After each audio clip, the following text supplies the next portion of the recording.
নমস্কার বন্ধুরা, তথ্যমিত্র ইউটিউব চ্যানেলের পক্ষ থেকে আপনাদের সবাইকে স্বাগত।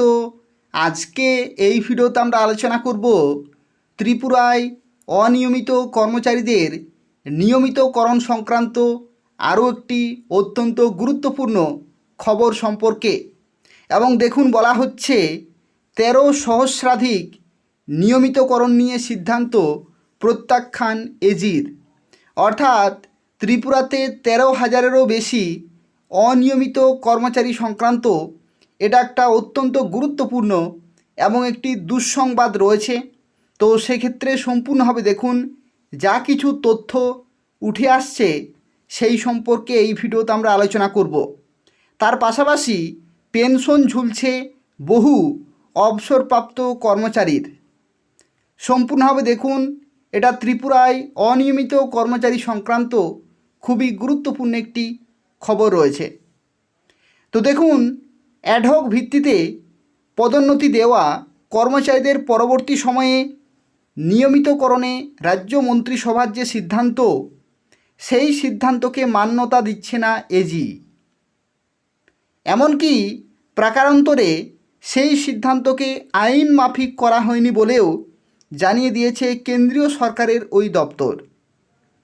স্বাভাবিকভাবে অ্যাডহক ভিত্তিতে পদোন্নতি পাওয়া রাজ্য সরকারের প্রায় 13,082 জনের উপরে কর্মচারীদের মধ্যে যারা ইতিমধ্যেই অবসরে গেছেন, তারা অবসরকালীন এসে চূড়ান্ত দুর্ভোগের মুখে পড়েছেন। ঘটনা হলো 2018 সালের আগে বামফ্রন্ট সরকারের সময়কালে চাকুরি এবং পদোন্নতির সংরক্ষণ সংক্রান্ত বিভিন্ন বিষয় নিয়ে এ রাজ্যে একটি মামলা হয়। হাইকোর্টে সিঙ্গেল বেঞ্চ, ডিভিশন বেঞ্চ হয়ে এই মামলা গড়ায় সুপ্রিম কোর্ট পর্যন্ত। সুপ্রিম কোর্ট সংরক্ষণ সংক্রান্ত এই মামলাটিকে অন্যান্য বিভিন্ন রাজ্যের সংরক্ষণ সংক্রান্ত মামলার সঙ্গে একযোগে জুড়ে দেন। স্বাভাবিকভাবেই বিচারাধীন বিষয় হওয়ায় এ রাজ্যে যাবতীয় পদোন্নতি বন্ধ হয়ে পড়ে। ফলে রাজ্য সরকারের বিভিন্ন দপ্তরে রীতিমতো স্থবিরতা নেমে আসে এবং 2018 সালে রাজ্যে ক্ষমতার পালাবদলে বিজেপি সরকার আসার পর অনেক চিন্তাভাবনার পর 2021 সালে অ্যাডহক ভিত্তিতে রাজ্য সরকারের বিভিন্ন দপ্তরে এককালীন পদোন্নতি পদ্ধতি চালু করে। কিন্তু সুপ্রিম কোর্টে সংরক্ষণ সংক্রান্ত মামলাটি বিচারাধীন থাকায় অ্যাডহক পদোন্নতি প্রাপ্তদের পদোন্নতি দেওয়া হলেও তারা অবসর গ্রহণের পরে কোনো আর্থিক সুবিধে পেতেন না। অর্থাৎ কেউ একজন অ্যাডহক পদোন্নতি পেয়ে উচ্চ পদে চলে গেলেও অবসর গ্রহণের পর তাকে পূর্ববর্তী পদের যে ভিত্তি, সেই ভিত্তিতে অবসরকালীন সময়ে যাবতীয় আর্থিক সুযোগ সুবিধা দেওয়া হতো। পরবর্তী সময়ে এ নিয়ে আরও একটি সিদ্ধান্ত নিয়ে রাজ্য মন্ত্রিসভা বিভিন্ন দপ্তরে অ্যাডহক পদোন্নতি পাওয়া প্রায় 13,082 জনের উপরে নিয়মিত করার সিদ্ধান্ত নেওয়া হয়। অর্থাৎ নিয়মিত পদোন্নতি প্রাপকদের মতোই তাদের আর্থিক সুযোগ সুবিধা দেওয়ার কথা ঘোষণা করে রাজ্য সরকার।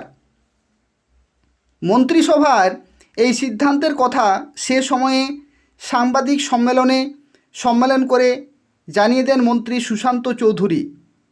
সে সময় তিনি জানিয়েছিলেন যে অ্যাডহক পদোন্নতি প্রাপ্তদের এই আর্থিক সুবিধার জটিলতা কাটাতে রাজ্য সরকার হাইকোর্টের প্রাক্তন বিচারপতি অরিন্দম লোধের নেতৃত্বে একটি কমিটি গঠন করেছিল। ওই কমিটির সুপারিশের ভিত্তিতেই 2011 সালে অ্যাডহক ভিত্তিতে পদোন্নতি পাওয়া কর্মচারীদের নিয়মিত করার সিদ্ধান্ত নেওয়া হয়েছে। মন্ত্রী আরও জানিয়েছিলেন যে ওই সময়ে পদোন্নতি প্রাপ্তদের মধ্যে যারা অবসরে চলে গেছেন তাদেরও নিয়মিত কর্মচারী হিসাবে স্বীকৃতি দেওয়া হবে।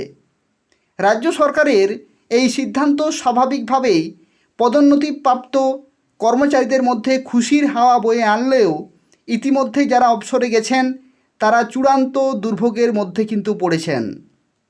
গত প্রায় 1 বছরে যারা অবসরে গেছেন তাদের প্রত্যেকের ফাইল ফেরত পাঠিয়ে দিয়েছে এজি।